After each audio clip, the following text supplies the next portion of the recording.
Il PDL alle convulsioni, dice il deputato trevigiano, ex PDLino Fabio Gava, che dopo le ultime uscite di Berlusconi invita gli ex colleghi a lasciare il partito. Io penso che a questo punto l'unica strada sia quella per tutti coloro, che sono molti, che all'interno del PDL hanno non solo l'orgoglio personale, ma anche una visione totalmente diversa, di uscire e di creare le condizioni perché nasca realmente nel nostro Paese una cellula importante del Partito Popolare Europeo. Di parere opposto Remo Sernagiotto, che spiega come Berlusconi, su Monti, abbia invece fatto chiarezza. Lascia stare il governo dei tecnici, era un'altra cosa.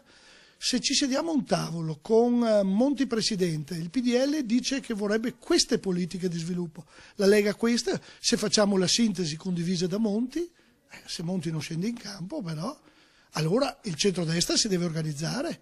Aspettando l'organizzazione del centrodestra italiano, guardiamo alla compagine che guida la regione.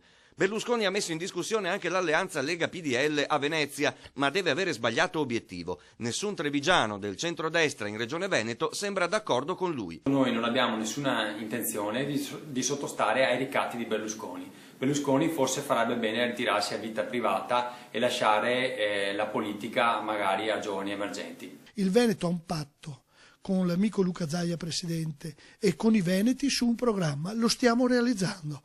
Interrompere perché ci sono altri problemi mi sembra una cosa sbagliata. Oggi va bene così.